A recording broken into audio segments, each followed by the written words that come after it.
어떤 공동체이든 그 공동체가 성공적으로 유지되고 발전되기 위해서 지도자가 얼마나 중요한가 하는 것은 따질 이유가 되지 못합니다. 아무리 구성원들의 능력이 출중하다고 해도 지도자가 무능하면 그 공동체가 와해되거나 큰 고초를 당하기도 하며, 그 반대로 구성원들이 좀 부족해도 능력 있는 지도자를 만나면 그 공동체가 크게 성장하고 강대해지는 경우를 우리는 역사를 통해 종종 보아오지 않았습니까? 물론 가장 좋은 건 훌륭한 공동체의 구성원과 능력 있는 지도자의 조합이겠지만 말입니다. 아무튼 어떤 경우이든 공동체에 있어 지도자의 중요성은 강조하고 또 강조해도 과한 일이 아닐 겁니다. 사실 우리 민족은 우리 스스로의 역량에 비해 이제까지 좋은 지도자들을 그리 많이 만난 것 같지는 않습니다. 역사를 더듬어 보건대 과연 훌륭한 지도자였다고 말할 수 있는 인물이 몇이나 됩니까? 흔히들 우리가 대륙 세력과 해양 세력 가운데 끼어 있어서 역사적으로 이 두 세력의 팽창과 수축에 따라 큰 어려움을 겪었다고 합니다. 하지만 저는 그 반대로 생각해야 한다고 생각합니다. 오히려 그렇기 때문에 우리에게 더 큰 기회가 있었던 것 아닐까요?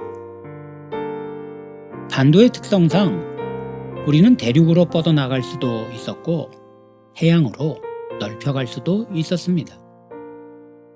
게다가 우리 민족성은 근면하고 성실하며 그 어떤 민족들보다 명민하며 학구적이죠. 이는 한반도인의 특성이라고 할 수 있을 겁니다. 아직도 식민사관에 사로잡혀 우리 스스로를 깎아내리는 사람들도 있습니다만, 개화기 우리나라에 들어왔던 선교사들의 기록에 의하면 당시 조선 사람들은 그들이 깜짝 놀랄 만한 지적 수준을 가지고 있었고 누구든지 기회만 되면 열심히 일했다고 합니다.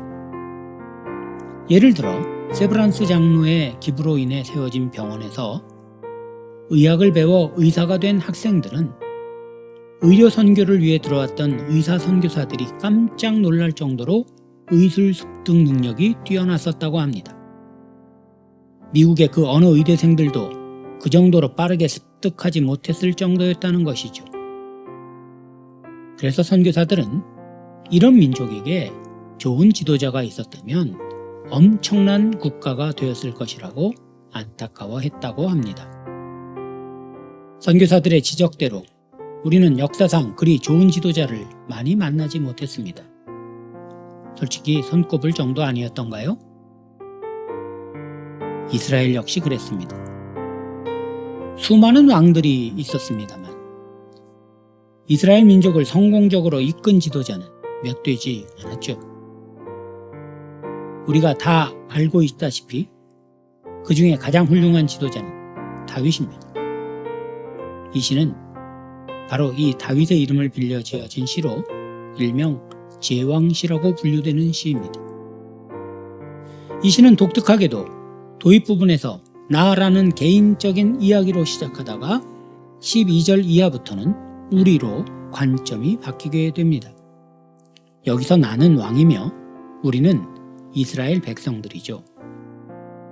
시인은 먼저 왕으로서의 개인에 대한 감사와 간구로 시작하여 우리라는 이스라엘 공동체에 대한 축복으로 이 시를 마무리합니다.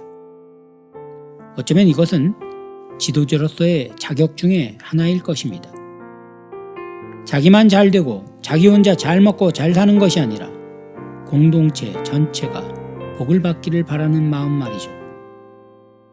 특히 왕은 백성들에게 축복을 선포하며 마지막으로 이렇게 말합니다. 이러한 백성은 복이 있나니 여호와를 자기 하나님으로 삼는 백성은 복이 있도다. 시인인 왕은 이렇게 선포만 한 것이 아닙니다. 앞에 개인적 감사와 탄원 부분을 보면 그가 먼저 하나님을 얼마나 신뢰하고 있는지를 알 수 있지 않습니까?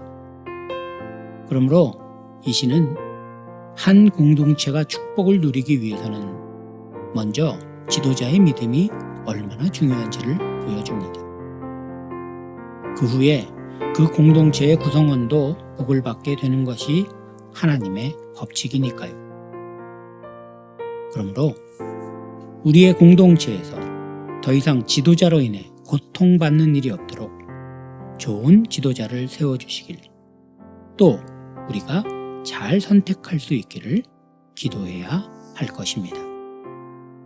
들으신 해설의 말씀을 기억하시면서 이제 오늘 우리에게 주신 144편의 본문 말씀을 함께 들어보겠습니다.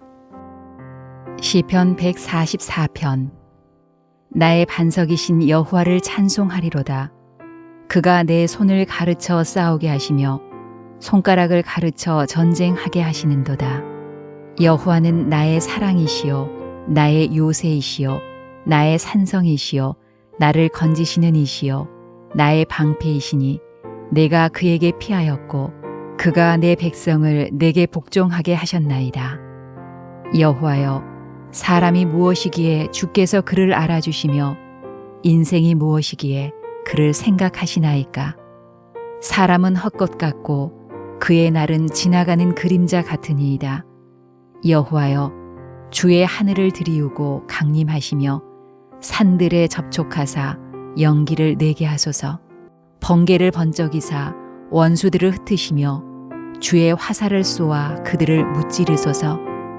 위에서부터 주의 손을 펴사 나를 큰 물과 이방인의 손에서 구하여 건지소서.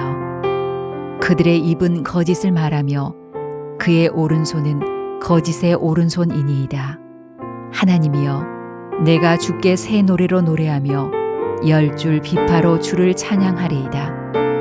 주는 왕들에게 구원을 베푸시는 자시요 그의 종 다윗을 그 해하려는 칼에서 고하시는 자신이이다.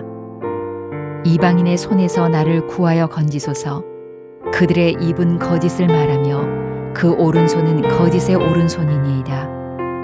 우리 아들들은 어리다가 장성한 나무들과 같으며 우리 딸들은 궁전의 양식대로 아름답게 다듬은 모퉁이 돌들과 같으며 우리의 곳간에는 백곡이 가득하며 우리의 양은 들에서 천천과 만만으로 번성하며 우리 수소는 무겁게 실었으며 또 우리를 침노하는 일이나 우리가 나아가 막는 일이 없으며 우리 거리에는 슬피 부르짖음이 없을진대.